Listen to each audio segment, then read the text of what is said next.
Humingi ng tulong sa resibo ang isang tiyuhin para maisalba ang pamangkin niyang di umano'y nakararanas ng verbal at emotional abuse mula sa kanyang amain. Bukod dito, nagdudulot din daw ng panganib sa mental health ng binatilyo ang bangayan daw ng kanyang amain at OFW na ina. Sa ganitong pagkakataon, sino ang nararapat na mag-alaga sa kanya? Sa closed-circuit television o CCTV na ito, makikitang tahimik na nakaupo at nanonood ng TV ang isang lalaki kasama ang isang batang lalaki sa loob ng kanilang bahay sa Biñan, Laguna. Pero ilang saglit pa, pumasok sa loob ng kwarto ang lalaki at nang lumabas, bigla na lang inambahan ng sipa ang batang lalaki.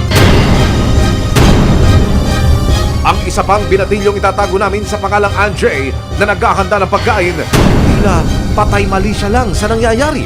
Ang video na ito, isa lang sa mga resibong idinulog ng mag-inang itinago namin sa pangalang sina Arnold at Glenda, hindi nila tunay na pangalan. Pinagmasdan ko po, sabi ko wala namang ginagawa yung maliit na bata. Tapos paglabas ng stepfather nila, akma siyang parang tatadyakan ganyan yung bata na wala namang ginagawa. So doon pa lang po, sabi ko, pati pamangkin ko may trauma na po. Kwento ni Glenda, malapit ang loob niya sa apong si Andre.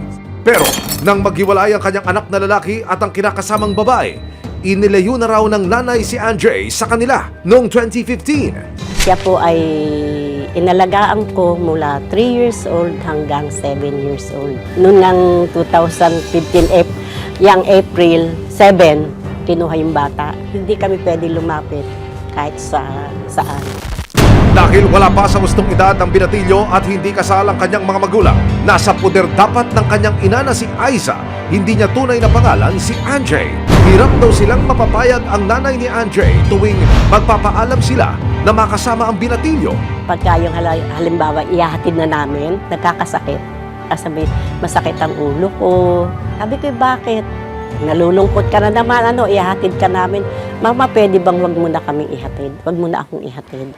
Hanggang nitong 2022, nagkaroon ng bagong kinakasama si Aiza na itinago namin sa pangalang Mark. Mula noon, nabalot na raw ng takot si Andre dahil sa dalas magalit ng kanyang amain. Itong last na umuwi siya, kumakain ako, sabi niya, Tatay, may recording ako. Akma po siyang magpapakamatay habang may hawak po siyang kutsilyo, nakatutok daw sa sarili ng lalaki.